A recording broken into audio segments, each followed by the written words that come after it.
The one thing I like about Motorola is that they make no-nonsense phones. And this one, the Motorola Edge60 Fusion, is just another example. Now, it's not without its own problems, and we'll talk about all of that, but does this phone make sense for you under 25,000? That is the question. Actually, around 21,000 as of now. See, if you just want this phone's highlights, then here goes. It's got a 6.7-inch curved display with literally no bezels visible. MediaTek's newest mid-range processor, up to 12 gigs of RAM, 5500 mAh battery. The phone comes with its own 68-watt charger in the box, a 50-megapixel dual camera setup with a 32-megapixel selfie shooter, and it comes loaded with Android 15 with guaranteed updates until Android 18. But how was my experience with this phone? And if you have to spend around 21,000 rupees, then should you get this or not? Let's go. Look, the phone has quite a slim vibe. You know, the most obvious thing you'd notice is that it's got this really curved display. And because that eats up into the edges, it leaves you with a much slimmer frame and then therefore really slim buttons. At the back, you get this really nice matte leather texture. It's obviously fingerprint resistant, but it can collect dust over time. But nothing that you can't easily clean. You can wash it thoroughly. I mean, it is water resistant. But you know, you do get a nice grip because of that leather texture. You know, the phone doesn't slide around. And even like just while using it, it doesn't slip. So definitely a great phone if you're on the move a lot. Speaking of on the move, it's actually one of the most durable phones you can get under 25,000 rupees. Not only is it IP68 and IP69 certified, I mean, you could literally dip this into a hot bowl of soup and it's gonna work still fine. It even works with, wet fingers. And it's also tested to be working perfectly fine in like very harsh weather conditions. So, if you leave it in your car baking in the sun in this heat, it is tested to survive that, and it's not going to give you any warnings like, some other phones do. But in general, the internet is split into curved display lovers and flat design enthusiasts. And look, curved displays, they have their own pros and cons. It's harder to find a screen protector or tempered glass, and it's also more prone to crack if it falls on the edges. But then you get really immersive displays and you get slim profiles. By the way, this one does have Gorilla Glass 7 eye protection on the display, so that really helps. Good news though, it's got a hybrid SIM tray. So you can put in a microSD card to expand storage, or you can just put in 2 SIM cards. At the back, these aren't 4 cameras, by the way. So one of them is the main 50-megapixel camera, one is a 13-megapixel ultra-wide, this right here is the flash, and this one is a 3-in-1 light sensor. And we'll talk about what that does, but essentially it's like a color corrector for your photos. Other than that, you've got stereo speakers with support for Dolby Atmos. It's got support for Wi-Fi 6, Bluetooth 5.4, and it's got a USB 2.0 port over here.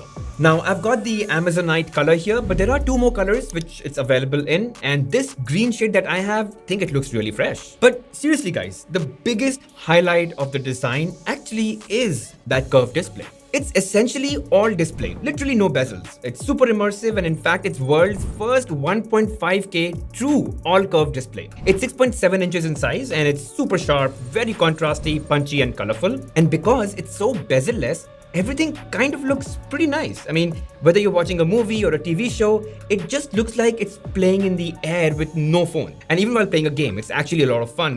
I was really surprised that I didn't have any accidental touches while playing the game at least. Oh, and it is ample bright. Like this thing hits 1400 nits in auto brightness mode and hits a peak of 4500 nits. And that's really good for outdoor readability thanks to its special vision booster tech that they've employed this time. I mean, you would never have any issues with it on the brightest of days. Now guys, let's talk about performance, and this one comes with up to 12 gigs of RAM, and it's got MediaTek's newest mid-range processor, the Dimensity 7400. And it actually is very comparable to most phones in this price segment. As you can see in this chart, the phone sits quite well and at par or better than some in this segment. Now, I know people tend to get a little iffy about MediaTek, but guys, seriously, it's good. The phone works really well, apps open up quick, switching is easy, and even while playing games, absolutely no issues. I mean, response to touch is good, the gameplay was smooth, and I kind of played, different games. Now, the game may load slightly slower than, let's say, a flagship, of course, but once things load, it's a smooth ride. With nice stereo speakers, massive all-display screen, it was actually fun to be gaming on this. There's also this game tools on the side that lets you personalize your gaming experience. I think it's a nice little addition. Now, let's talk about software. And there's one thing that I really like, and one thing which is still a bit of a question mark. The good thing is that it comes loaded with Android 15, near stock experience with absolutely no trash apps. I mean, I even had to install apps like Instagram, Netflix, and WhatsApp. It was a super clean install and just no bloat. But what is still a bit of a question mark is regarding their upgrade cycle. Look, they're promising 3 years of upgrade. It's just that in the past, they've been known to roll them out a little slowly. But this time, the latest update has already come in February. And so things are looking better already, and hopefully things will roll out even faster. I was playing around with the software, the lock screen and the home screen, all quite customizable. I really like how you can just pop open the notification app-wise on the lock screen. It's quite cool. But of course, you can customize it and have it look the way you want. Even the app drawer is now a combination of apps, a news feed, and your journal. This newsfeed is customizable with categories that you can select for yourself, so it's quite handy. And they've also introduced a bunch of Moto AI stuff that I think you may find a couple of them really useful for yourself. Look, they've had Magic Canvas in the past, and you could literally create any image out of thin air with a simple prompt, and the results are really good. But now you could also just double tap the back of your phone and log a screenshot with a thought, or even journal a photo with a caption, and it all gets logged into your journal. Now, you could easily recall by searching in natural language, and the phone will go through your journal to pull just that info out that you needed. With Catch Me Up, it can summarize your notifications across apps and conversations to provide you a quick summary. Again, very handy. And of course, it's still got Circle to search as well. You can highlight anything, look it up on Google real quick. Now, one of the other things that I really like about Motorola phones, and this is so underrated and not talked about as much, is Smart Connect. And it's just a way for you to hook up your phone with your PC and pretty much use your phone without really touching it, all from the PC. And very few phones in this price segment actually have that. So, you can use your phone as a webcam since, laptop cameras are so great. You can clone any app that's on your phone, but do so on your laptop screen, and even access all your phone's files on your laptop. So, despite having a very clean, light install, it's still full of functionalities and features natively that can help you in everyday life. But we still got to talk about the cameras. So you've got world's first Pantone validated 100% true color 50 megapixel primary camera, which uses a Sony LYTIA 700C sensor and a 13 megapixel ultra wide lens. This third black eye here is a 3-in-1 light sensor. And this essentially tries to understand the indoor lighting to calibrate your camera's settings so that you get a really well-balanced picture. And just to let you know, there is no telephoto camera in this phone, which is normal considering in this price segment. But anyway, let's check the camera samples. So here are samples I took using the main camera in early evening, daylight, and while they look kind of nice, the colors pop a bit for sure, and that could be a good thing if you like poppy, punchy photos. For the most part, it even captured the skies quite well with decent dynamic range given the price segment. But in my observation, it did make it slightly bluer than what it really was, which again could be a good thing if you like that punch, but it was a little inaccurate sometimes. And I have to admit that Moto has greatly improved how it handles the greens of trees and plants, although sometimes, not always, it does make it greener than usual. But as I said, a lot better than what it was, let's say 2 or 3 years back. But all in all, given good lighting or outdoor scenario, these are genuinely good photos and can easily compete with some phones that sell at around 30,000 rupees. Even indoors with good lighting, I was pleasantly surprised. It captured nice tones, decent details, and I was fine with the colors captured given the price segment. Now, when the lighting gets a little dimmer, you can see a bit of halation around lights sometimes, and that might make it look like some sharpness is lost, but it's not as bad. And honestly, I urge you guys to go ahead and download these photo samples from the link in the description.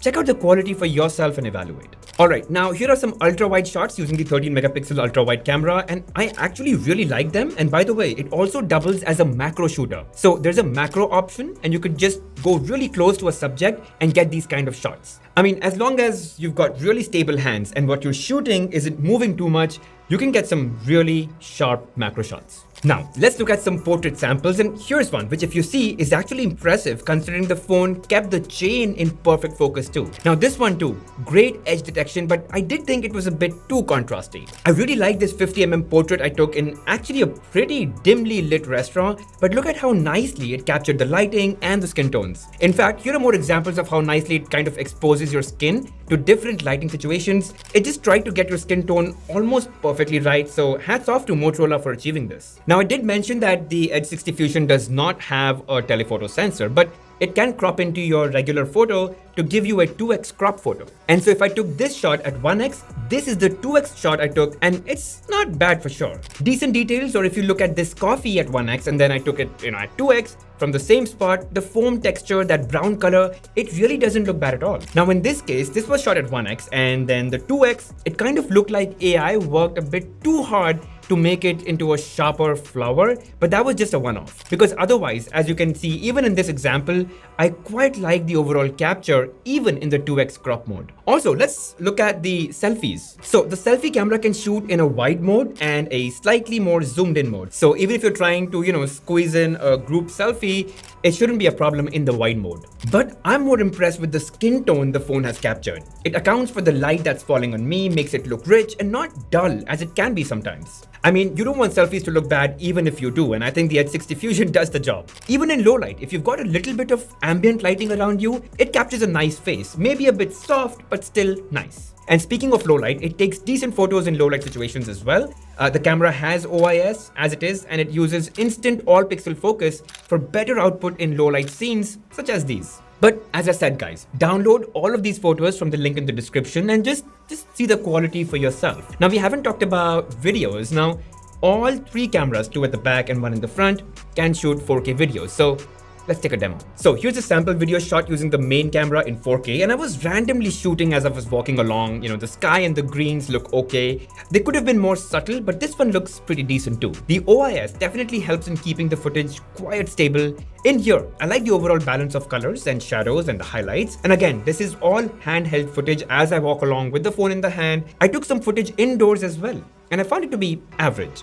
Sure, there was a little noise that I could observe in the darker areas near the ceiling, but the overall footage is still acceptable given the price segment. Also, here's a quick sample of footage that I shot while walking in the night with some, ambient light around me. And also, let's look at a 4K sample shot using the front-facing camera. Alright guys, I'm shooting using the front-facing camera of the Moto Edge60 Fusion. It's recording in 4K 30 FPS, and that's the peak to which it goes.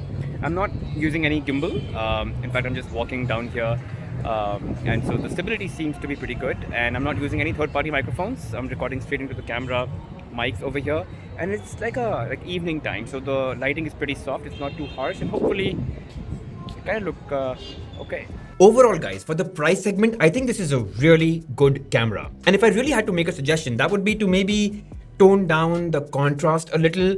But honestly, that's just my personal preference. Some people actually prefer these punchy photos. And as I said, for selfies, really good. I mean, one of the best selfies that I've seen in this price segment. Lastly, let's touch upon the battery, guys. And look, it's got higher than average 5500 mAh battery that charges using this 68 watt included charger. The battery capacity is good enough for an easy all-day outdoor battery with some even left to, spare towards the end of the night. I mean, it's a very comfortable all-day use kind of phone, and that's what most of us really want. Guys, overall, given the durability claims, the long-lasting battery, a sharp and bright display, and a sturdy design, this is actually a really good phone for someone who is, on the move a lot, or they use their phones outdoors a lot. The software, while being super lean, yet offers quite a lot of nifty, handy tools and AI features that are actually usable. And guys, if you still have any questions, thoughts, comments, doubts, put them in the comment section. I'll definitely try my best to help you guys out. And if you did enjoy watching the video, make sure you hit that like button, subscribe to the channel, hit that bell notification icon, and mark all. Really helps the channel grow.